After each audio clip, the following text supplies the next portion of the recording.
이번 강 생각 열기. 이게 뭔가 싶죠, 여러분. 야, 이게 칠판색이랑 거의 비슷하게 이 숲이 있어요, 숲. 쫙. 근데 여기는 이렇게 빼곡하게 이 고층 건물들이 가득 차 있습니다. 아니, 어떻게 이런 광경이 있을 수 있죠, 이거? 여기까지만 딱 하고 여기서부터는 그냥 숲으로 남겨두자. 여기 있는 주민들이 합의했을까요? 뭐 그랬을 수도 있지만 이건 그린벨트입니다. 그린벨트. 말 그대로 그린. 이렇게 녹색 띠를 둘러버린 것 같은 느낌이랄까? 이 그린벨트는 개발 제한 구역입니다. 누군가는 이 그린벨트 땅을 소유한 사람이 있을 수 있죠. 그게 우리 대한민국은 사유재산제가 인정되는 국가니까. 그래서 자기가 나도 여기다가 이런 고층 빌딩을 딱 지어서 뭐 수익 활동을 해보겠다. 혹은 땅을 누군가한테 팔겠다. 나는 여기다 식당을 지어보겠다. 할 수도 있는데 그걸 못하도록 만들 수 있을까요? 그게 이번 강의 핵심 주제가 됩니다. 그런데 아까도 말씀드렸던 것처럼 우선 복습하고요. 이 내용을 차근차근 뒤에 기본권의 제한 파트에서 정리할 텐데요. 그린벨트, 다른 말로 개발 제한 구역입니다. 개인의 소유권 인정하고 있습니다. 대한민국은. 특히나 재산권 행사가 보장된다고 헌법 제23조에 쓰여 있기도 합니다. 하지만 그런 재산권 행사가 자유롭긴 한데 공공복리에 적합하도록 행사되어야 합니다. 공공복리, 우리 모두의 행복과 이익을 위해서는 개인의 재산권도 제한이 가능합니다.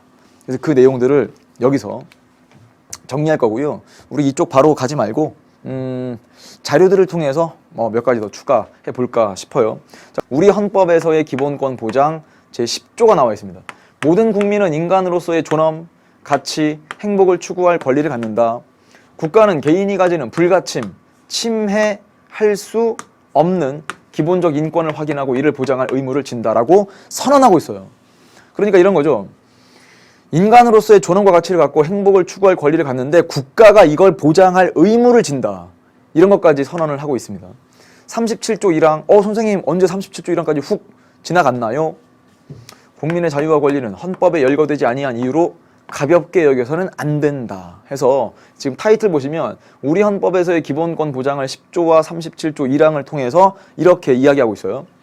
쭉 읽어보니까 기본권의 천부 인권성을 강조하고 있다. 태어날 때부터 우린 하늘이 부여한 인권의 성격을 갖고 있다. 또한 37조 1항에서도 헌법에 열거되지 않은 국민의 자유와 권리에 대해서도 가볍게 여겨서는 안 된다는 것을 확인해서 기본권의 천부 인권성을 확인하고 있다. 그래서 기억납니까, 여러분? 기본권의 성격이라고 말할 때 자연권으로 바라보는 그런 사상이 있고요.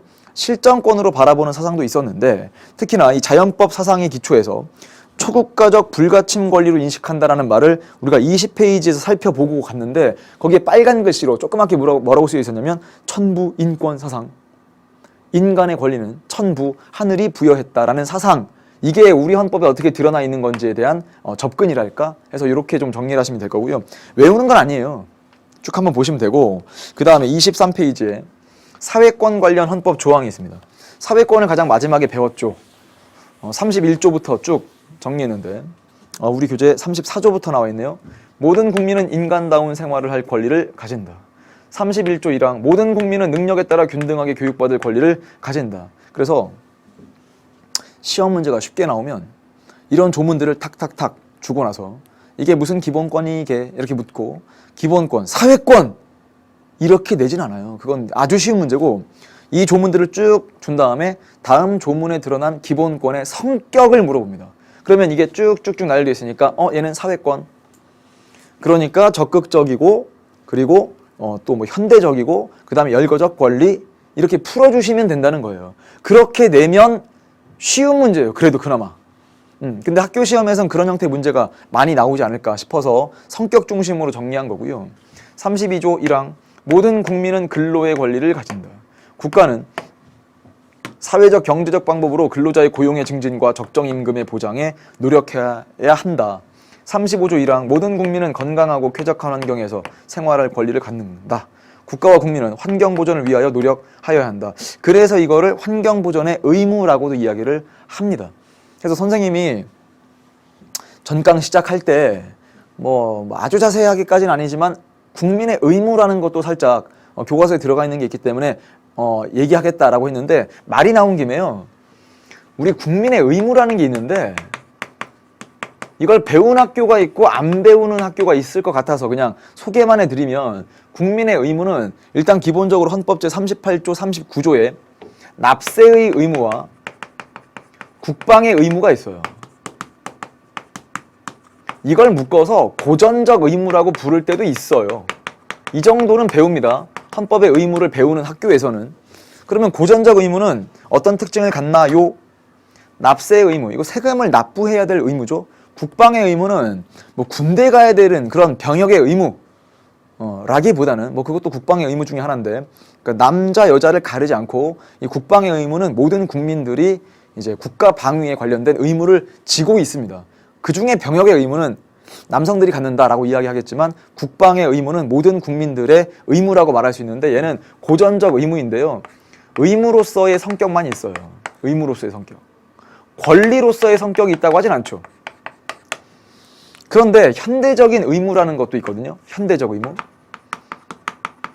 현대적인 의무에는 뭐 순서를 쭉 해서 나열해 보면, 뭐 예를 들어서 근로의 권리이자 의무, 교육의 권리이자 의무, 그래서 뭐 교육의 의무, 그래서 의무교육제도도 있는 것 아닙니까? 근로의 권리이자 의무. 그 다음 여기 방금 나와 있는 것처럼 환경, 보전의 의무가 있어요. 그러네요. 쾌적한 환경에서 살 수 있는 권리가 있듯이 환경 보호, 환경 보전의 의무가 있죠. 그 다음 재산권 행사가 자유롭다. 이건 하나의 권리인데, 권리이자 처음에 말씀드렸던 것처럼 어떻게 개발 제한 구역이 있을 수 있지? 재산권 행사는 자유롭긴 하고 그게 하나의 권리이기도 한데, 그런 재산권 행사가 공공복리에 적합하도록 할 것, 이런 의무가 있어요. 조금 긴데 적어보면 재산권 행사의 공공복리 적합의 의무, 이렇게도 배우기도 합니다. 그래서 결국 밑에 있는 현대적 의무는 의무로서의 성격만 있는 것이 아니라 권리로서의 성격도 있다. 뭐 이런 식으로 정리가 되면 더 이상 뭐 헌법상의 국민의 의무를 더 깊이 배울 건 뭐 별로 없다고 보고, 이 정도까지 정리를 하고요. 여기 있는 건 여러분 헌법상의 의무예요. 그러니까 납세 의무를 위반했다, 이건 도덕적인 비난만 받는 게 아닙니다. 저렇게 세금을 안 내도 되겠어? 이게 손가락질만 받는 게 아니고요. 처벌되기도 하겠죠. 그래서 이건 법적 제재를 받을 수 있다는 거 정도 기억하시면 되고요. 국방의 의무도 법적 제재를 받을 수 있습니다. 이걸 소홀히 했을 경우에. 교육의 의무, 근로의 의무, 환경보전 뭐 등등, 이렇게 현대적인 의무는 권리로서의 성격도 갖고 있다. 그래서 권리이자 의무이다. 이런 정도까지만 정리하시면 되고, 헌법 제35조 1항이 나온 김에 소개를 해드렸습니다. 자, 분석. 사회권은 국민이 국가에 대해 인간다운 생활의 보장을 요구할 수 있는 권리이므로 성격적으로 적극적 권리라고 한다. 국가의 재정 부담을 초래할 수 있으므로 헌법에 열거되어 있는 내용만을 보장하는 열거적 권리. 왜냐? 이 재정 부담이라고 하는 건, 사회권이라고 하는 건 예를 들어 인간다운 삶을 살 수 있도록 국가가 각종 사회보장제도를 마련한다. 그럼 국가에 재정 부담이 생기지 않습니까?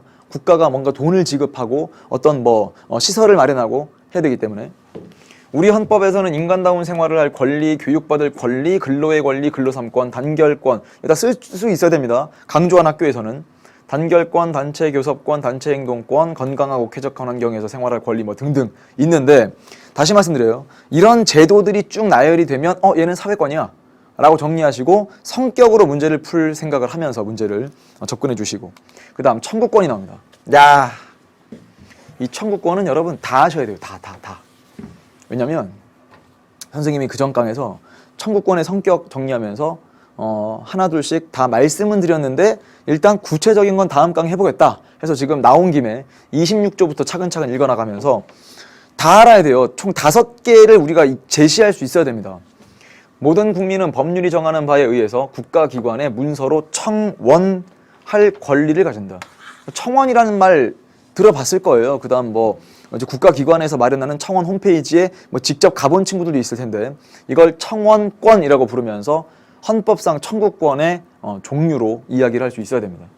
두 번째, 모든 국민은 헌법과 법률이 정한 법관에 의해서 법률에 의한 재판받을 권리 해서 나중에 우리가 사법부, 법원 파트에 가면 재판의 종류도 배우기도 하고, 그 다음에 헌법재판소에서도 말 그대로 헌법재판소니까 헌법재판을 하는 곳이라는 이란 뜻이겠죠. 그러면 헌법재판소의 권한을 정리하면 헌법재판이 무엇인지를 알 수 있습니다.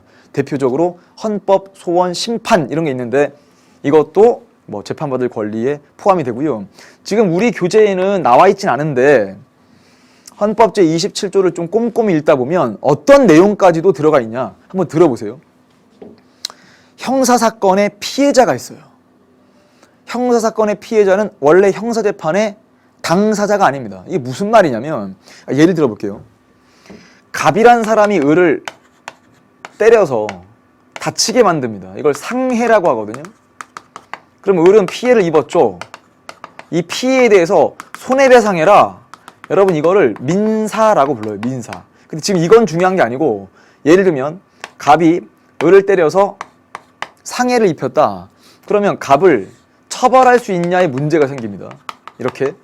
이게 바로 형사재판인데 형사재판은 예를 들어 다친 을이 뭐 갑을 경찰에 고소하고 뭐 이런저런 절차를 거친 다음에 검사가 안 되겠어. 갑은 처벌이 필요해. 그래서 형사재판을 청구한다. 그러면 검사가 기소한다는 말을 쓰는데 그럼 검사가 갑을 기소하게 되면 드디어 이 형사재판은요.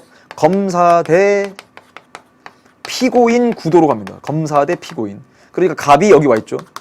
검사가 원고로서 이 형사재판을 청구하게 되는데 이걸 왜 여러분들이 조금은 들어두셔야 되냐면 그렇다면 이 피해자 을은 이 재판의 당사자가 아니에요. 을은 여기에 지금 주인공이 아니란 말이에요. 그런데 을이 형사사건의 피해자로서 이 재판에서 의견을 진술할 수 있도록 해달라. 다시 한번 형사사건의 피해자가 이 형사재판에서 의견을 진술할 수 있도록 해달라 라고 하는 것도 청구권에 포함을 시킵니다. 그래서 혹시라도 학교 선생님들께서 시험 문제 내실 때 수능 기출문제를 참고하셔서 문제를 내게 되면 여러분들이 잠깐만 의견을 진술할 권리? 의견을 말할 수 있는 권리? 이거랑 무슨 청구권이랑 상관이 있을까? 라고 여러분들이 생각할 수도 있는데 학교에서 거기까지 기출문제를 다뤘던 친구들은 좀 더 폭넓게 이 청구권을 가져가지 않으면 얘랑 뭔 상관? 이러다가 틀릴 수 있기 때문에 선생님이 좀 더 깊은 얘기를 해드렸고요. 이런 지식들은 헌법을 읽다 보면 이렇게 하나씩 거쳐가게 됩니다. 그래서 우리 교재 뒤에 있는 대한민국 헌법 꼭 반복적으로 읽어주고요. 뭐 선생님 저희가 헌법까지 읽어가면서 공부할 건 아닌 것 같습니다. 라는 생각보다는 선생님이 한번 읽어봐 달라라고 하니까 속는 셈 치고 그냥 내가 일단 한번 최적쌤 믿어보고 읽어봐야 되겠어. 속는 셈 치고 읽다 보면 엄청 실력이 는다는 걸 알 수 있어요, 여러분. 그리고 뭐 어떤 경우는 막 심장이 막 벌렁벌렁하면서 이게 막 가슴 뛰는 이런 느낌도 가질 수 있을 거라 봅니다. 28조 형사 피의자 또는 형사 피고인으로서 구금되었던 자가 법률이 정하는 불기소 처분. 말이 너무 어렵죠. 그냥 간단하게만 말씀드리겠습니다. 이쪽은 나중에 형사 절차에서 좀 더 구체적으로 배울 수 있기 때문에 그냥 딱 잘라 말씀드리면 뭐 피의자라고 해서 이제 수사받는 사람을 그렇게 부르는데요. 혹은 피고인이라고 하면 아까 보여드렸던 것처럼 형사재판 받는 사람을 피고인이라고 부르는데 어쨌거나 갇혀 있었어요. 왜냐? 구속 수사를 받거나 구속 재판을 받을 수 있거든요. 쉽게 말하면 집에 돌려보내지 않고 수사를 하거나 재판을 할 수 있는데 그러다가 나중에 뭐 무죄 판결이 나왔어요. 이게 확정이 됩니다. 그러면 만약에 2개월 동안 갇혀 있었던 그 기간 동안은 여러분 나는 왜 이렇게 재수가 없어? 하고 넘어갈 겁니까? 뭔가 국가에 보상을 청구하실 겁니까? 그렇죠. 형사보상을 청구할 수 있습니다. 이걸 형사보상 청구권이라고 부르고요. 29조에는요. 공무원의 직무상 불법행위, 뭐 전강의 생각열기 이야기도 보여드렸지만 공무원도 직무를 수행하는 과정에서 국민들에게 피해를 야기할 수 있거든요. 그때 국가에게 손해배상을 청구할 수 있는 걸 헌법 제29조에 기초한 국가배상 청구권이라고 부르고 30조는 범죄 행위로 인해서 생명, 신체에 대한 피해를 입은 국민이 국가에게 구조를 받을 수 있는 겁니다. 뭐 생각하시면 편하느냐? 뺑소니 사건을 생각하면 누군가가 뺑소니 사건 때문에 다치거나 심지어 안타깝게 사망에 이르렀습니다. 그러면 가족들의 생계가 곤란해질 수도 있겠죠. 그때 국가의 구조를 청구해서 생계비 지원을 받을 수 있습니다. 이런 내용을 국가 구조 청구권이라고 부릅니다. 이들 권리는 모두 청구권으로 분류된다. 결국 혹시라도 학교 시험에서 청구권의 종류를 다 써보세요. 그러면 바로 청원권, 뭐 재판받을 권리, 형사보상 청구권, 국가배상 청구권, 범죄 피해자의 국가 구조 청구권 이렇게 나열할 수 있을 만큼 준비하시고요. 아니면 그렇게 쓰라 그러지 않고 제시되어 있어요. 청원권부터 범죄 피해자의 국가 구조권까지 나열되어 있으면 묶어서 이걸 청구권이라고 하는구나. 그럼 청구권의 성격, 적극적, 수단적, 열거적, 이제 절차적 이렇게 나열하면서 정리를 해주시면 되겠습니다. 선생님이 이제 좀 걱정스러우니까 여러분들이 이런 꼼꼼한 공부를 할 수 있겠지 하면서도 걱정스러우니까 강조하는 거지. 여러분은 충분히 할 수 있어요. 이게 처음이니까 낯설고 이런 거지. 한 번, 두 번 하다 보면 이런 거 뭐 이렇게 시험 문제 내면 딱 풀고 깔끔하게 다 마치고 이럴 수 있거든요. 그래서 포기하지 마시고 계속 반복 해주길 희망하면서 이제 안 한 게 딱 하나 어디 있냐면 여러분 교재 22페이지에 신체의 자유 거기 제일 위에 내용이라고 적혀 있습니다. 신체의 자유. 일단 한번 그냥 인내심 갖고 읽어보겠습니다. 죄형 법정주의, 적법 절차의 원리, 고문금지 및 묵비권. 고문금지 정도는 무슨 말인지는 알겠는데 묵비권? 잠깐만, 묵비권 이것도 들어본 것 같긴 한데 영장제도, 변호인의 조력받을 권리, 그렇죠. 이게 다 암기가 돼 있는 상태의 시험장에 들어가야 될 겁니다. 왜냐하면 어느 정도 수준까지는 돼야 되냐. 죄형 법정주의, 적법 절차의 원리, 고문금지 및 묵비권 이게 쭉 나열돼 있으면 얘는 신체의 자유. 신체의 자유는 자유권이야. 그럼 자유권의 성격, 소극적, 방어적, 간섭 배제, 가장 역사가 오래된 기본권, 그 다음에 포괄적 권리 이렇게 쭉 가셔야 돼요. 그러기 위해서라도 지금 시간을 좀 내서 신체의 자유에 대한 설명을 해드리겠습니다. 첫 번째, 죄형 법정주의는요. 범죄와 형벌을 법률로 정한다는 뜻이죠. 그러니까 그냥 국가가 법에도 없는 범죄를 만들어서 누군가를 처벌할 수 없습니다. 그 사람을 잡아가둘 수 없습니다. 그래서 신체 자유라고 하는 건 우리 인간은 행복추구권에서도 이야기했지만 자기가 하고 싶은 대로 살 수 있어야 됩니다. 그런데 국가가 너는 범죄자야. 너는 교도소에 가둘 거야. 왜요? 법에 이런 근거가 있어. 차라리 그러면 이해가 되는데 법의 근거도 없이 누군가에게 범죄를 성립하고 형벌을 부과할 수는 없는 노릇입니다. 왜? 인신의 구속을 막기 위해서라도. 사람의 신체에 대한 구속을 막기 위해서라도. 즉 신체의 자유를 보장하기 위해서 범죄와 형벌은 법률로 정해야 됩니다. 다시 한번 범죄와 형벌은 법률로 정해야 됩니다. 그래서 선생님이 지금 악센트를 나름 일부러 두려고 했는데 그걸 이으면 죄형 법정주의. 두 번째, 적법 절차의 원리. 그렇죠. 국가가 누군가를 체포해 갈 수 있는데 그러면서 인신의 구속, 사람을 가둘 수는 있는데 그건 헌법과 법률이 정한 적법 절차에 의할 것. 그러지 않고서는 데려갈 수도 가둘 수도 없습니다. 자, 그게 바로 어디랑도 엮여지냐면 영장제도랑도 관련이 있습니다. 그래서 여러분 혹시라도 영장제도 들어본 적 있지 않습니까? 뭐 각종 법률 드라마나 영화 같은 데 보면 누군가를 체포할 때는 사전적으로 법관, 판사가 발부한 영장이 필요합니다. 근데 예외도 있긴 해요. 하지만 원칙은 사전 영장 제도니까 영장 없이 누군가를 체포, 구속, 압수, 수색할 수 없습니다. 이걸 바로 영장 제도라고 부르고요. 고문금지는 아시겠죠? 묵비권은 형사상 진술 거부권입니다. 묵비권, 그냥 나는 말하지 않겠다. 진술을 거부하겠다. 할 수 있는 게 진술 거부권, 묵비권이고요. 변호인의 조력받을 권리, 그렇죠. 법률 전문가인 변호인의 도움을 받을 수 있습니다. 그런데 도움받을 수 없는 상황이다 그러면 국가가 변호사를 선임해줘야 되기도 합니다. 이걸 국선 변호인 제도라고도 부르죠. 구속적부 심사제도 그냥 개념만 좀 정리하고 넘어가면 됩니다. 구속적부 심사제는 국가가 누군가를 구속할 수는 있습니다. 아까도 얘기했듯이 영장이 필요합니다. 그래서 법관이 영장을 발부해서 이 사람을 구속해도 좋다라고 구속영장을 발부했습니다. 그런데 그 피의자 입장에서 내가 왜 구속되어야 하느냐, 이 구속이 적합한지 아닌지를 따져달라, 구속적부심을 신청할 수 있습니다. 그래서 그게 받아들여지면 또 풀려나기도 하거든요. 그래서 구속적부심도 신체의 자유를 보장하기 위한 제도가 맞죠. 형벌 불소급의 원칙. 잠깐만, 이게 어디선가 들어본 것 같은데 형벌 불소급의 원칙. 그렇죠, 여러분 들어봤어요. 우리가 법의 이념할 때 정의에서 법적 안정성 개념 설명하면서도 한 번쯤 본 적이 있는데 혹시라도 또 휘발돼 버렸을 수 있으니까 다시 한번 휘발되는 이 지식을 확 끌어오기 위해서 설명을 해보면 형벌 불소급의 원칙.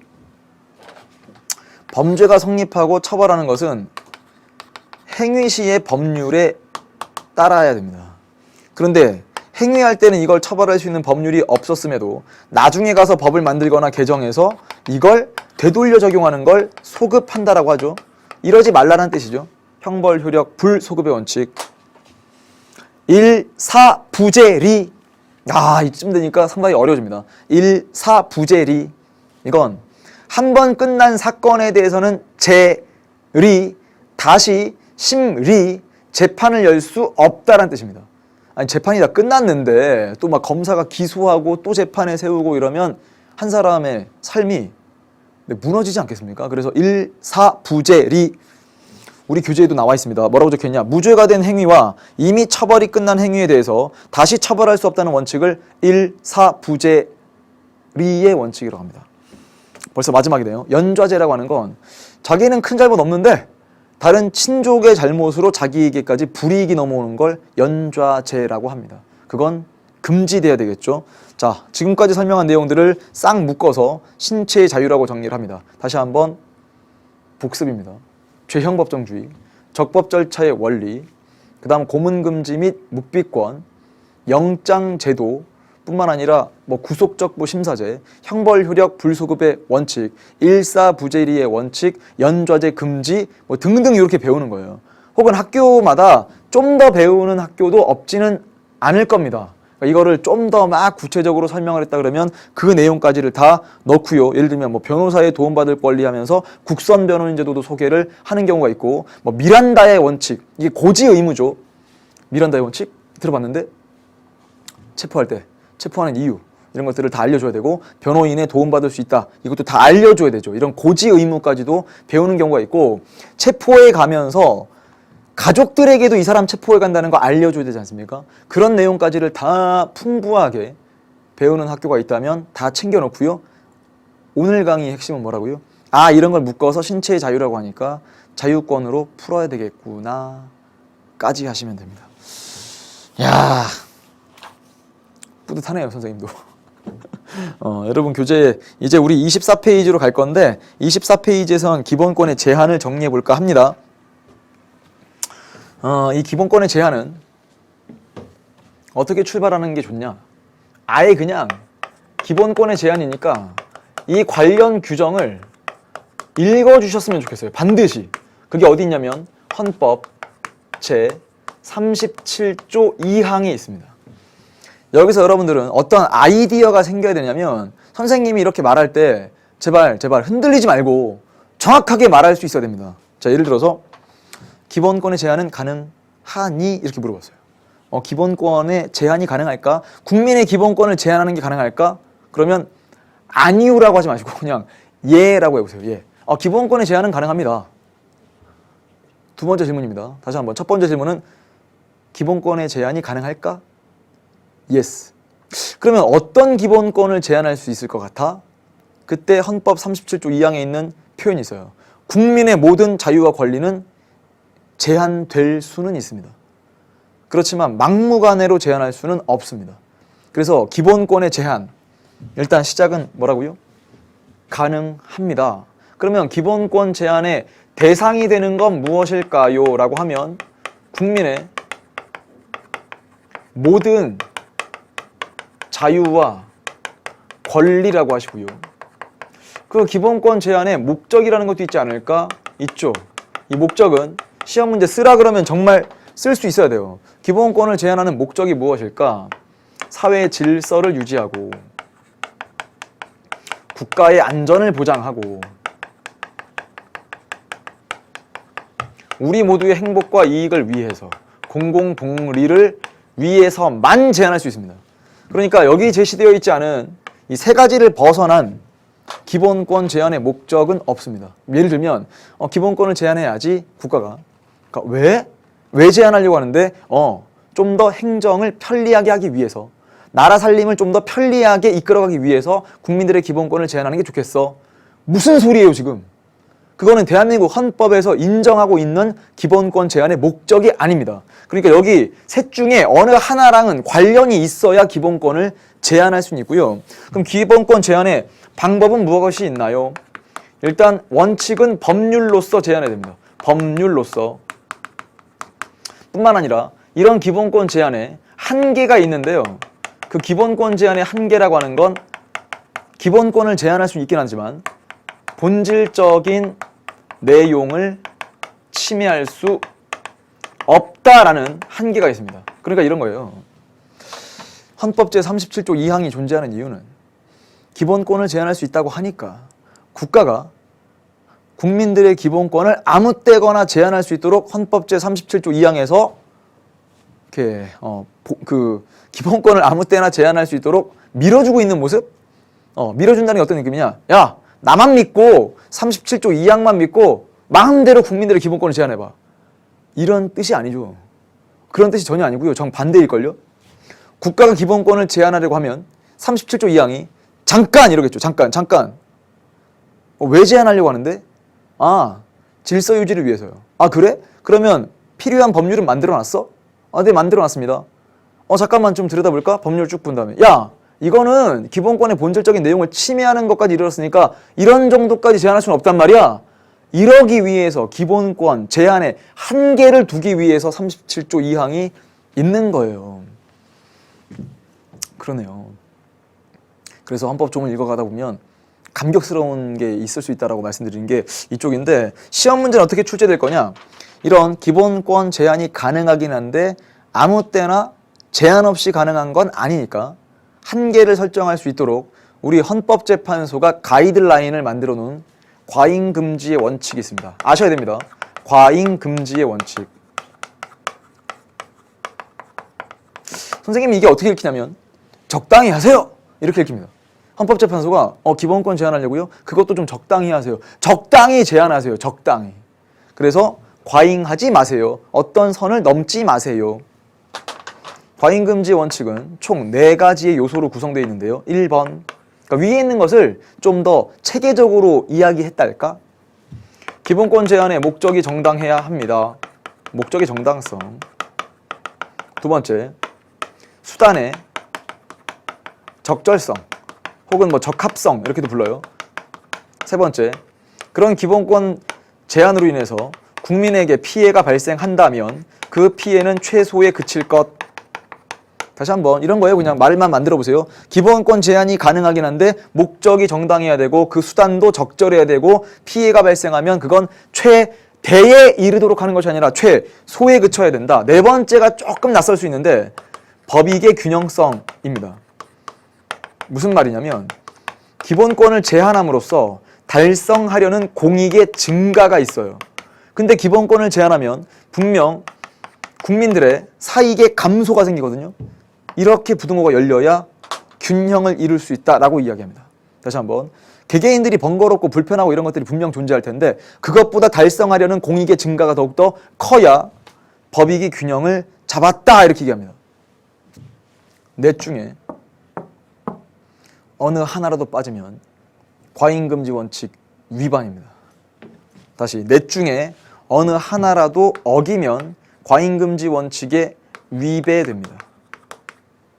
그러면 과잉하지 말라고 했는데 과잉한 거죠. 그러면 과잉하게 되면 침해에 이른 거고요. 침해. 그러면 드디어 위헌이 나옵니다. 혹은 조금 어려울 수 있지만 독해력을 키우기 위해서 적어보긴 하겠습니다. 헌법 불합치라는 게 나올 수도 있습니다. 근데 얘는 지금 중요한 게 아니고 이런 느낌이에요. 잠깐만, 여러분 이거 괄호를 치면 위헌이 곧 헌법 불합치일 것처럼 보여서 그런데 그냥 위헌, 쉼표, 헌법 불합치, 그리고 헌법 불합치는 당장 외우는 게 아니고요. 선생님 말을 잘 만들어 볼 테니까 차근차근 해보죠.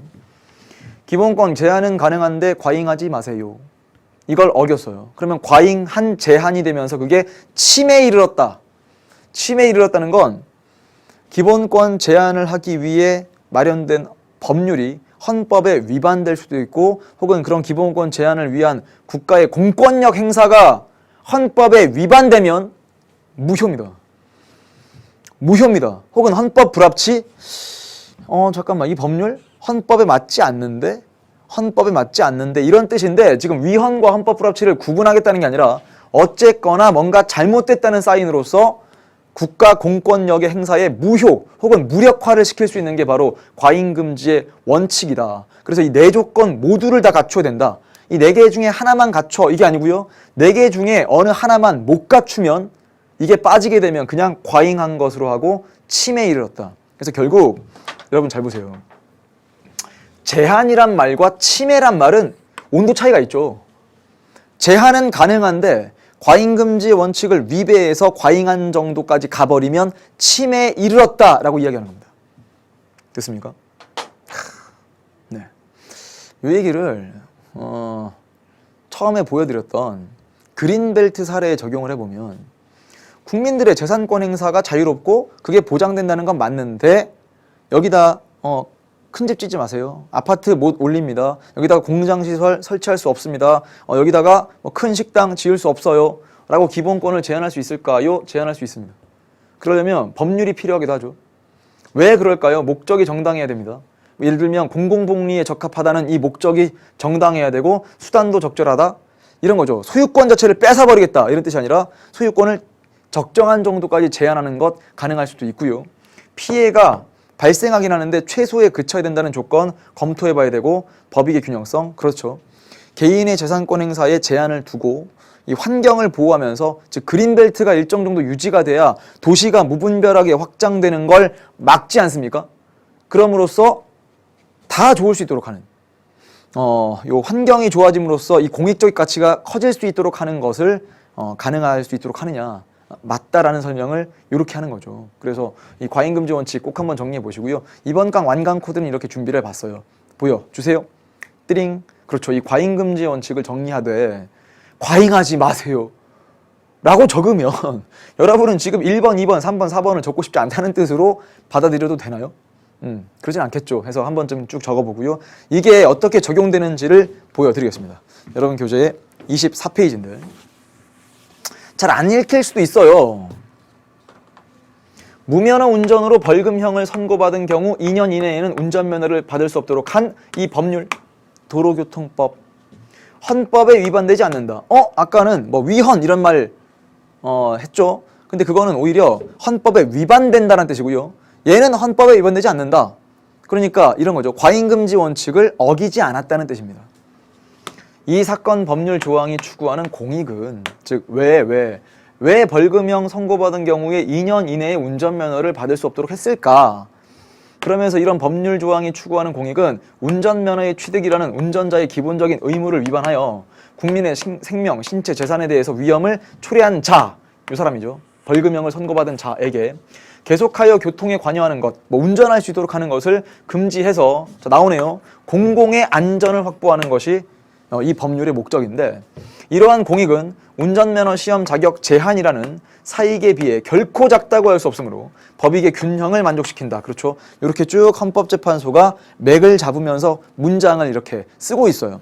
이걸 이렇게도 이야기할 수 있죠. 분석해보면 국민의 기본권을 제한하기 위해서는 기본권 제한의 목적이 정당해야 되고, 1번 그 제한이 최소한이어야 된다. 피해의 최소성, 아까 3번이라고 적은 거예요. 달성하려는 공익과 제한되는 사익의 균형이 유지되어야 한다. 이게 4번에 나와 있는 법익의 균형성인데, 이 사건에 적용되는 법률 조항은 무면허 운전으로 인해 발생할 수 있는 위험을 사전에 예방하기 위한 것으로서 써있네요. 제한의 목적이 정당하고 운전면허를 취득할 수 없는 기간이 2년으로 기본권 제한으로 인해 피해를 최소했으며, 영영 운전면허를 취득할 수 없도록 한 건 아니지 않습니까? 일정 정도 2년이라는 기간을 두고 있는 것 뿐이고요. 제한으로 인한 공익이 운전자가 제한받는 사익보다 크기 때문에 법익 균형의 원칙에도 위배되지 않는다. 그러니까 과잉금지 원칙에 어긋나지 않는다. 결국 합헌. 합헌. 뭐의 반대말? 위헌의 반대말이죠. 아까 이렇게 설명했습니다. 과잉금지 원칙에 위배되면 과잉한 거고, 그러면 침해에 이른 거라서 위헌. 그러면 결국 과잉금지 원칙에 어긋나지 않으면 과잉한 게 아니고 침해에 이르기까지 되진 않았으니까 합헌. 여러분 이게 막 부정어가 많잖아요. 과잉, 금지, 위배, 과잉, 침해, 위헌 이렇게 막 부정어가 많다 보니까 막 돌려 말하는 것 같은데 이걸 딱 한마디로 하면 선생님이 처음 말씀드렸던 것처럼 적당히 하세요죠. 그러니까 이건 적당했다는 뜻이죠. 그러니까 침해에 이르진 않았다는 뜻 아니겠습니까? 그래서 이 정도까지 하면 여러분 교재 24쪽까지 됐고요. 문제를 풀면서 차근차근 더 정리해 볼게요. 마리아는 내일 우리가 꿈 같은 광경을 보게 될 거라고 했습니다. 꿈 같은 광경이 뭘까요? Este año ha sido muy poca lluvia, pero tú has tenido la dicha de poder estar en este día tan maravilloso que tú vas a poder ver. 와. 마리아는 소금 사막에 물이 차 있는 사진을 보여줬습니다. 마치 거울처럼 하늘을 비추고 있었죠. 見たい。見たいし、ここに立ってみたいですね、自分も。 기적은 여기서 끝이 아니었습니다. Pero en la noche es algo espectacular. Las estrellas también reflejan. Es algo maravilloso. ってことは、星の中に自分がいるみたいな感じを見ることができるってことですか？絶対それは見て帰りたいですね。 아침에 일어나니 하늘은 파랗고 날씨는 화창했습니다. でも確かにうっすらですけど水があるところには雲が映って見えますね。でも昨日の写真みたいのが見たい。おお、ここすごいかも。よいしょ。うわーすごい。よいしょ。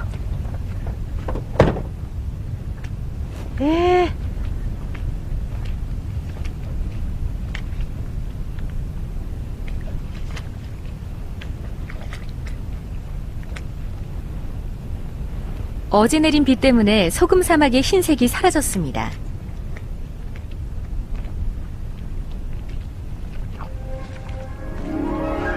땅 위의 물이 지평선까지 쭉 이어져 있습니다.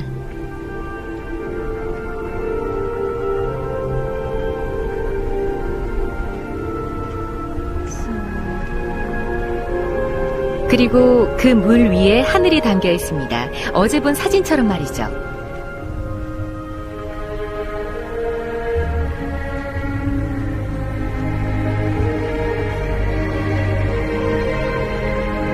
마치 공중에 떠 있는 듯한 굉장한 느낌이었습니다.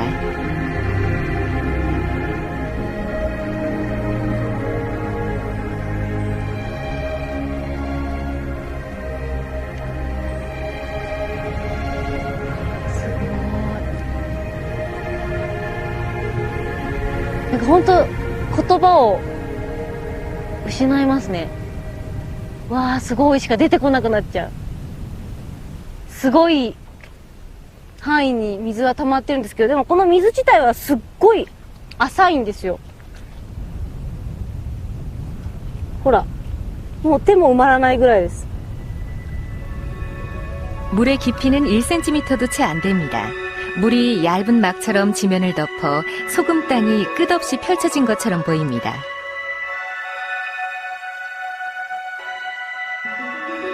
워낙 얕아서 바람이 불어도 물결이 생기지 않습니다.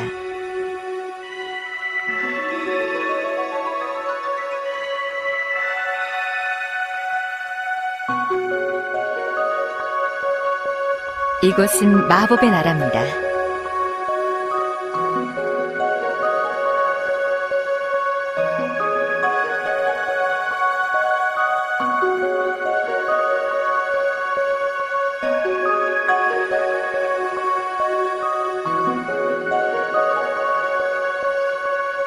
우윤희에 내린 비가 다른 곳으로 흐르지 않고 얇은 막을 형성하는 이유는 무엇일까요? 그건 소금 사막이 완벽한 평면이기 때문입니다. 지구에서 가장 평평하죠.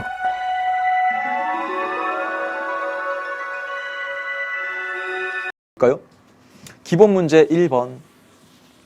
기본권은 헌법과 법률에 규정되어야만 인정되는 권리. 이걸 뭐라고 했어요? 실정법상의 권리.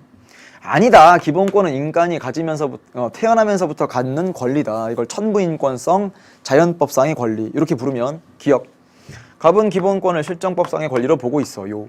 을은 기본권을 초국가적 권리. 이게 뭘까요? 국가의 단위를 뛰어넘었다. 그러니까 굳이 국가가 있어야만 기본권을 누릴 수 있는 건 아니다. 자연권으로 바라보고 있죠. 디귿.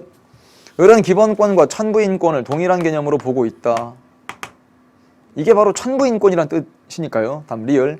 을보다 갑이 기본권을 제한하는 법 제정에 부정적일 것이다. 오히려 자연권적으로 바라보게 되면 아니 국가가 기본권을 제한한다니 그건 있을 수 없어 라고 말할 수 있는 것이 갑보다는 을이 더 강해지겠죠. 정답은 기역, 니은, 디귿 4번 고르시고요. 11조에 평등권이 쭉 나와 있습니다.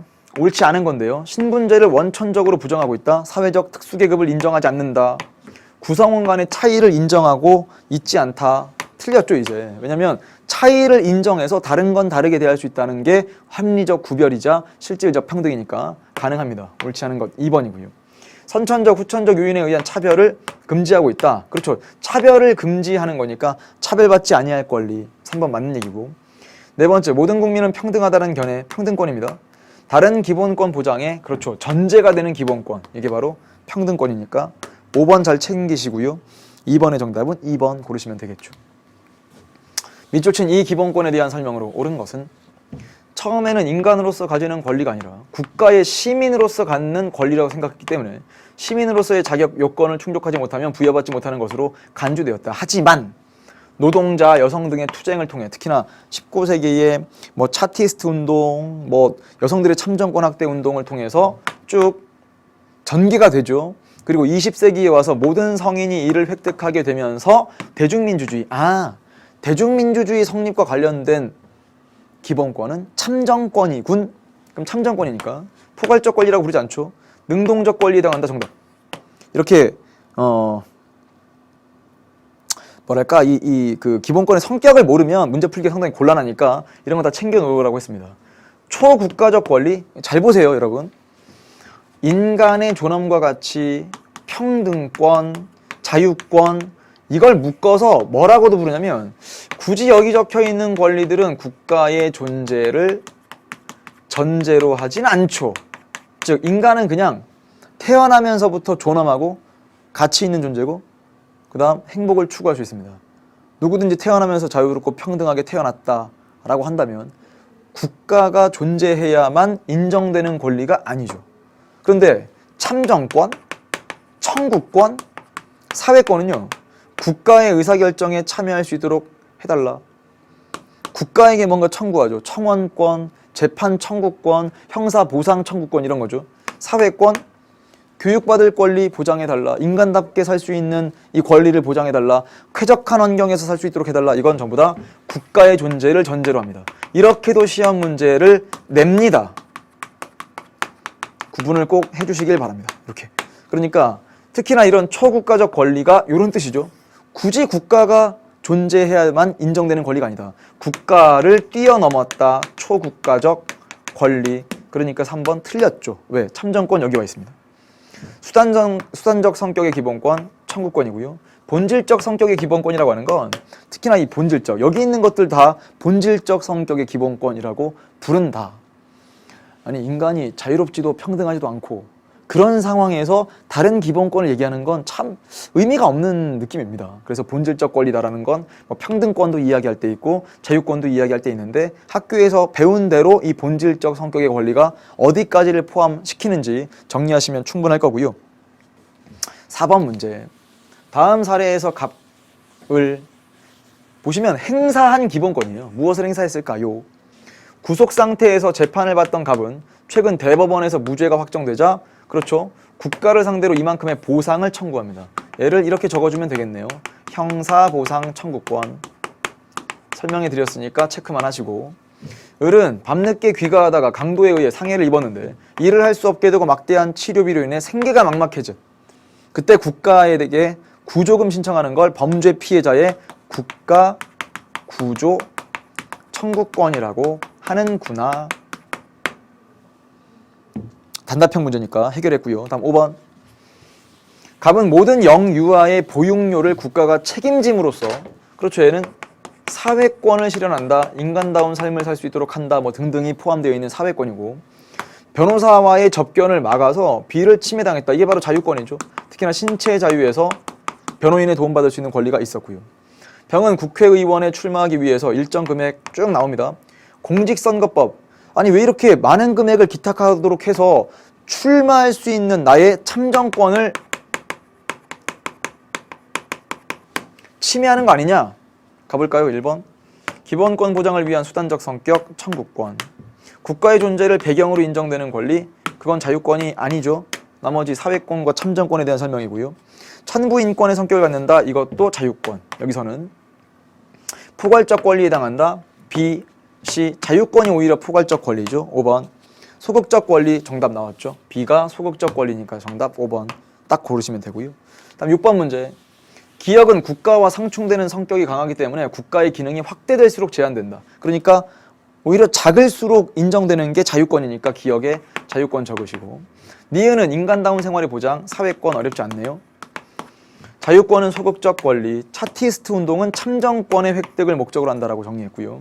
다른 기본권 보장을 위한 수단적 권리, 청구권. 니은과 달리 기역은 방어적 성격, 정답.